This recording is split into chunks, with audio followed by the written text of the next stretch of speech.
Hello everyone, आज आपण practice set 37 पाहणार आहोत. 16 चॅप्टर आहे क्वाड्रिलॅटरल्स. क्वाड्रिलॅटरल्स म्हणजे काय ते आधी आपण पाहूया. म्हणजे हा प्रॅक्टिस सेट एकदम सोपं जाईल आपल्याला समजायला आणि काय आहे यामध्ये लगेच आपल्याला समजेल. तर क्वाड्रिलॅटरल्स म्हणजे काय, जर आता आपण एखादा क्वाड्री म्हणजे काय, क्वाड्री म्हणजे चार. म्हणजे समजा आता सपोज आपण एखादी आकृती काढल्या. ही एक आकृती आहे. किती लाईन पासून काढली ही, 1 2 3 4. जेव्हा आपण चार लाईन पासून एखादी आकृती काढतो आणि ती बंद आकृती असली पाहिजे, तेव्हा त्या आकृतीला आपण काय म्हणतो, क्वाड्रिलॅटरल म्हणतो. त्या आकृतीला आपण नाव दिले ABCD. तुमच्या मनाने काही पण तुम्ही नाव देऊ शकता. आता ह्या आकृतीला किती बाजू आहेत, 1 2 3 4 बाजू आहेत. त्यामुळं अशा कोणत्या पण शेपला, म्हणजे कोणता पण आकार असला तरी चालेल. त्रिकोण असू, चौकोन असू, त्रिकोण नाही चालणार. त्रिकोणाला किती असतात, 3 लाईन पासून बनवलेला असतो. हा काय आहे, क्वाड्रिलॅटरल आहे. म्हणजे 4 लाईन पासून जी एक अशी एक बंदिस्त आकृती तयार होती, त्या आकृतीला आपण क्वाड्रिलॅटरल म्हणलं जातं.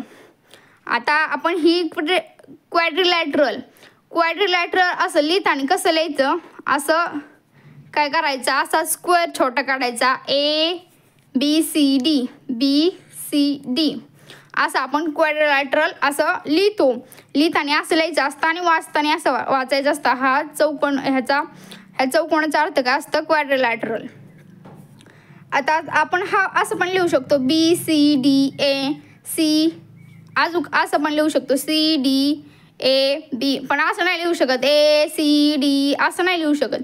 आपण असं लाईन बाय लाईन जायचं असतं. कोणती पण आकृतीचं नाव घेताना लाईन बाय लाईन सांगत जायचं असतं की ह्या आकृतीचं नाव काय आहे. आता हा आपण काढलेला आहे क्वाड्रिलॅटरल. आता ह्या क्वाड्रिलॅटरलमध्ये आपल्याला काय करायचं, अपोजिट साईड सांगायचे त्याचे. आता अपोजिट साईड्स म्हणजे काय, अपोजिट साईड्स 1 नंबरला आपण ह्या आकृतीमध्ये अपोजिट साईड्स पाहू. अपोजिट साईड्स म्हणजे काय, तर विरुद्ध बाजू. ADचा अपोजिट काय आहे, BC. साइड AD कशाची अपोजिट साइड आहे, D. And side BC. Side AD he opposite side आहे साइड BC ची. आता ही AB ही अपोजिट कशाची आहे, AB अँड DC. ह्या पण काय आहेत, अपोजिट साइड आहेत.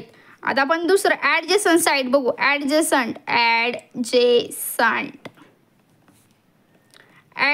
साइड्स म्हणजे ॲडजसंट म्हणजे काय, लगतच्या बाजू. लगतच्या बाजू म्हणजे काय, ABचं काय असणार, adjacent side AD. Side AB and AD. AB and AD म्हणजे काय, हा व्हर्टायसेस. इंग्लिशमध्ये ह्या पॉईंटला काय म्हणतात, आता हा B आहे ना, आपण मराठीमध्ये काय म्हणतो, पॉईंट B. पॉईंट म्हणलं तरी चालतं, किंवा मग त्याला अजून एक शब्द आहे vertices. Vertices B, vertices C, vertices T, vertices A. Vertices म्हणलं तरी चालतं. आता ह्यामध्ये ॲडजसंट साईड का म्हणलंय, तर A हा व्हर्टायसेस ह्यामध्ये काय कॉमन आहे. म्हणजे A आणि B आणि A आणि C एका कोणापासून ह्या B हा एकच कोण आहे, त्या एका कोणापासून ह्या 2 साईड तयार झालेल्या आहेत. त्यालाच म्हटलं जातं ॲडजसंट साईड म्हणजे लगतच्या बाजू. आता हा आपण C पॉईंट धरला तर ह्याच्यापासून कोणत्या ॲडजसंट साईड आहेत, C आणि D. आणि C आणि B. Bच्या कोणत्या आहेत, BC आणि B आणि A. Dच्या कोणत्या आहेत, DC, DA. असे ॲडजसंट साईड, अशा साईडला काय म्हणलं जातं, ॲडजसंट साईड्स. ॲडजसंट साईड्स म्हणजे काय ते कळलं का. आता डायगोनल्स कशाला म्हणतात ते बघू आपण.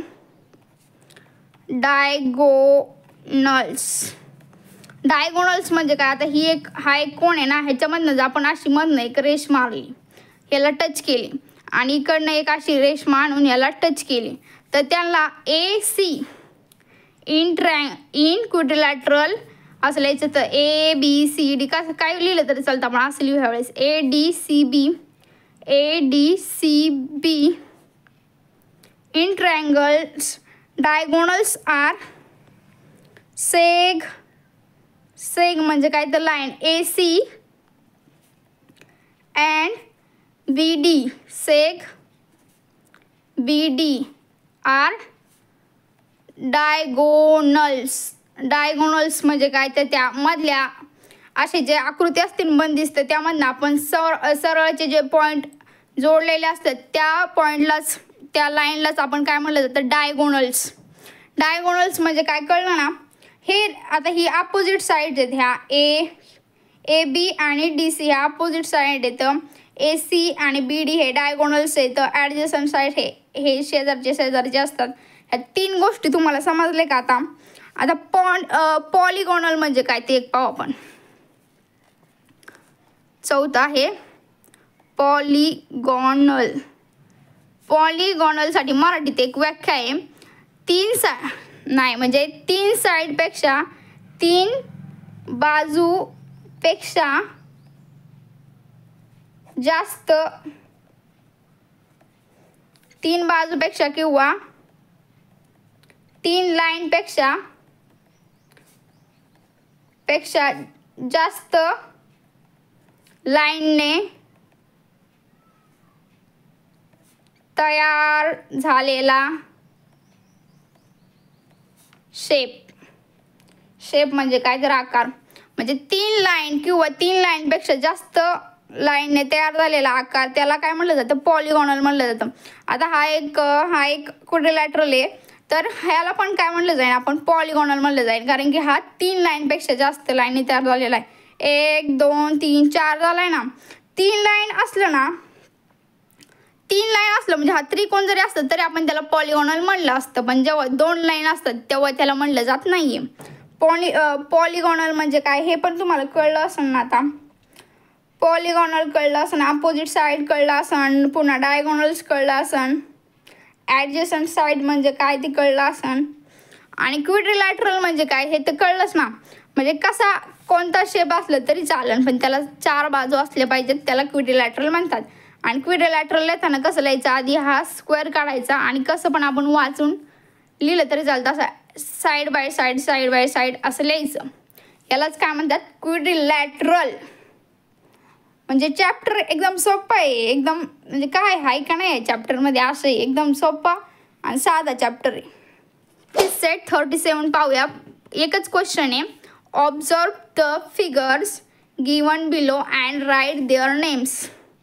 म्हणजे काय करा, ही फिगर ऑब्झर्व करा आणि नाव लिहा. त्याआधी तुम्हाला एक टेक्निक सांगते. ह्या आकृत्यांना नाव द्यायच्या आधी ह्या आकृत्यांना समजा 5 कोण असले, 6 कोण असले, 7 कोण असले, एका गणिताच्या भाषेत एका वेगळ्या नंबरला म्हणजे एक गणिताच्या भाषेत संख्यांना एका वेगळ्या पद्धतीने बोललं जातं. त्याआधी आपण लिहूया. आता समजा 3 कोण असले तर त्याला काय म्हणलं जातं? ट्राय म्हणलं जातं, TRI. 4 कोण असलं तर त्याला काय म्हणलं जातं? क्वाड्री. 5 असलं तर त्याला काय म्हणलं जातं? पेंटा. 6 कोण असलं तर त्याला म्हणलं जातं हेक्झा. 7 कोण असलं तर त्याला म्हणलं जातं हेप्टा. 8 कोण असलं तर याला म्हणलं जातं ऑक्टा. आणि 9 असले तर म्हटलं जातं नॅनो. आणि 10 असेल तर 10पर्यंत येत पण नाही, पण 3 असल्यावर ट्राय म्हणलं जातं, 4 असल्यावर क्वाड्री म्हणलं जातं. म्हणजे क्वाड्रिलॅटरल म्हणजे आपल्या चॅप्टरमध्ये 4 कोण असणार याचंच बघायचं. 5 असल्यावर पेंटा, 6 असल्यावर हेक्झा म्हणलं जातं, 7 कोण असल्यावर हेप्टा म्हणलं जातं आणि 8 कोण असल्यावर ऑक्टा म्हणलं जातं. आता ही पहिली फिगर दिलेली आहे आणि आपल्याला सांगायचं ह्या फिगरचं नाव. आता इथे किती कोण येते ह्याला मोजायचं आपण. 1 2 3 4 5. 1 2 म्हणजे हा पहिला कोण आहे, हा दुसरा कोण आहे, हा तिसरा कोण आहे, हा चौथा कोण आहे, हा 5वा कोण आहे. म्हणजे ह्याला काय म्हणलं जातं? पेंटागोन.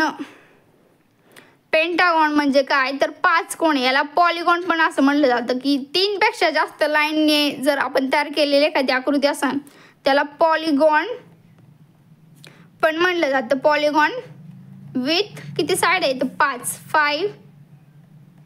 साइड्स. समजलं पेंटागॉन. एवढं पेंटागॉन जरी लिहिलं तरी चालतं. हे मी तुम्हाला एक्स्ट्रा इन्फॉर्मेशन देते जेणेकरून तुम्हाला कळेल की हा पॉलिगॉन म्हणजे 3 पेक्षा जास्त आकृती 3 पेक्षा जास्त साईड असल्या आणि तुम्हाला कळलंच नाही की याला काय म्हणतात तर तिथं फक्त असं पॉलिगॉन लिहायचं तर तुम्हाला मार्क लगेच भेटतात. मग आता ही दुसरी साईड आहे त्याला किती बाजू येतं म्हणजे दुसरा शेप आहे 1 2 3 4 5 6. आता पेंटानंतर जेव्हा 6 बाजू असतात म्हणजे 6 कोण असतात त्याला काय म्हणलं जातं हेक्सागॉन. Polygon with 6 side.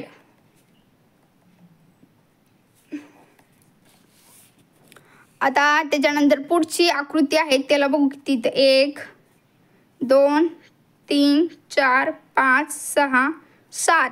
आता ह्याला 7 कोण आहेत आणि 7 बाजू आहेत त्याला म्हणलं जातं heptagon. Polygon with 7 sides. 7 sides म्हणजे काय तर 7 बाजू. आता ही लास्टवाली आकृती तिला बघू 1 2 3 4 5 6 7 8. आता ह्याला काय म्हणलं जाईल ऑक्टा. ऑक्टा म्हणजे काय 8. Octagon. Polygon with 8 sides. Polygon with 8 sides. तर हे शेप झालेले आहेत आणि हे शेपला आपण मोजलेले आहेत किती कोण येतं आणि किती साईड येतं. हा प्रॅक्टिस सेट इथे संपलेला आहे. पुढचा प्रॅक्टिस सेट आपण पुढच्या लेक्चरमध्ये पाहू. आणि तुमचे इयत्ता 6वीचे सर्व प्रॅक्टिस सेट या चॅनलवरती अवेलेबल आहेत त्यामुळे तुम्ही पाहू शकता. तुमच्या मित्रांनाही शेअर करत जा जेणेकरून त्यांना पण प्रॅक्टिस सेट सोडवणं इझी जाईल आणि तुम्हाला पेपरमध्ये कळत जाईल यार काय प्रश्न आहे आणि कसं आपण सॉल्व करायचं ते. Thank you so much.